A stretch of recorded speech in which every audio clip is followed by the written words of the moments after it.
Sometimes the most powerful stories aren't in books at all. They're hidden, tucked away inside the lyrics of a song. So today, we're going to do something a little different. We're going to deconstruct this amazing Gothic rock ballad, treat it like a piece of classic literature, and really uncover the tragic story of love, loss, and this eternal curse that's just waiting at its heart. And it all kicks off with this one single haunting line.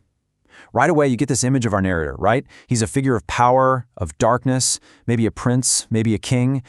But then, bam, it hits you with his one true vulnerability, this deep, profound need for someone else. He was never meant to be alone. Okay, so let's get right to the heart of this. This is where we first meet the two central figures in our tragedy. We've got this pair, and they're bound together by a powerful promise, one made in the shadows. So check this out. The two lovers are laid out for us in this really stark contrast. On one side, you've got our narrator, the Dark Prince, right? He's got skin like snow and a cursed name. And on the other side, his midnight bride, who's described as burning white under this veil of midnight blue. I mean, it's a total study in opposites, darkness and light. But they're brought together by this one single, incredibly powerful vow. Her heart would never move. And honestly, that right there, that's the key. Their love wasn't just some feeling, It was a sacred pact. It was a promise.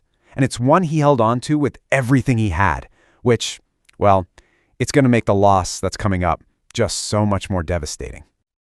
But that promise, this beautiful sacred world they built together, it's all about to be just shattered.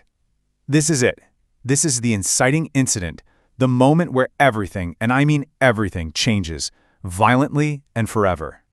The lyrics are actually kind of sparse on the details here, but what they do give us paints this absolutely brutal picture.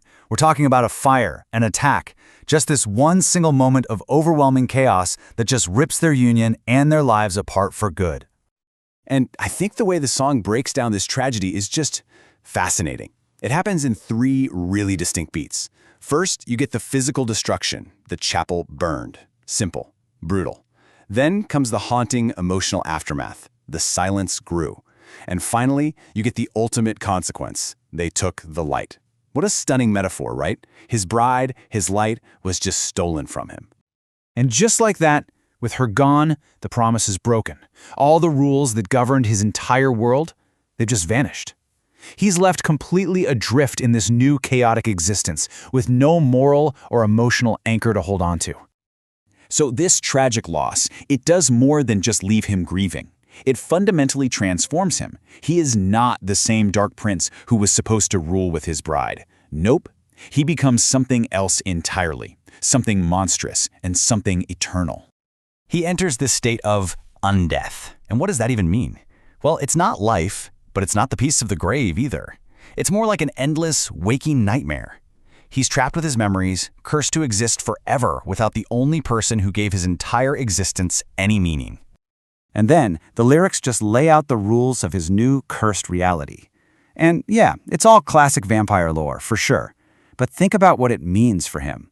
No reflection in the glass. He can never even see the man he used to be. Sunlight is forbidden, so he's totally cut off from the world. He just roams his halls all alone. And he's so broken that, well, the song says, even death won't let me weep. He can't even get the simple release of crying. And the loss is just absolute. Every single physical trace of her is gone, erased. You have this soft memory of her veil, and it's just violently contrasted with the harsh reality of a burned portrait. All that's left of the life they shared, it's the curse that her absence created. All right, so this brings us to the final and, I think, maybe the most tragic part of his story.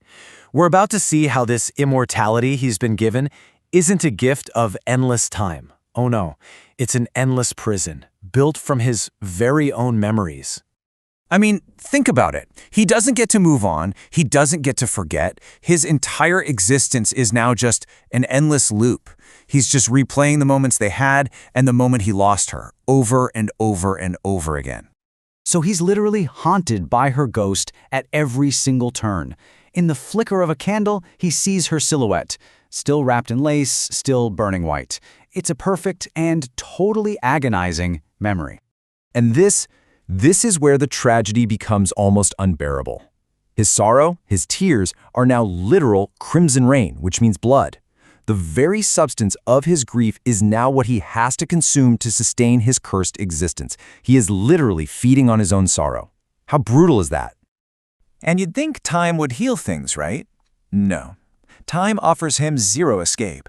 Even after centuries, her memory is just as raw as the day he lost her. She's not just a memory anymore. She is a permanent part of him, like an open wound that never ever heals, not even in his dreams. And here's the really tragic twist. In a way, their vow is fulfilled. Remember, she swore her heart would never move from his. And now, trapped in this undeath, he makes sure his can never move from hers. He stays eternally faithful to a ghost.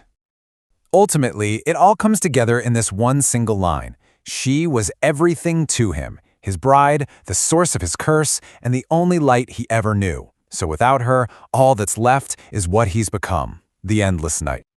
So why does this all matter? Well, this is why the story in these lyrics is so powerful. By framing the origin of this monster in such profound loss, it completely changes how we see him. He isn't just some creature of evil. He's a figure of immense tragedy, defined not by his monstrosity, but by an unbreakable, eternal love. And that, right there, is what makes his love feel so real. She wasn't just some possession or part of his royal identity. She was more than his power. She was more than blood and flame, and way more important than his own name or title. She was, quite simply, his everything. And that's really what this whole story leaves us with, isn't it? It's this question. For a love that's this deep, is being able to remember it forever a beautiful gift that keeps them together? Or is it the ultimate torture, a curse, that's maybe far worse than any fangs or thirst for blood?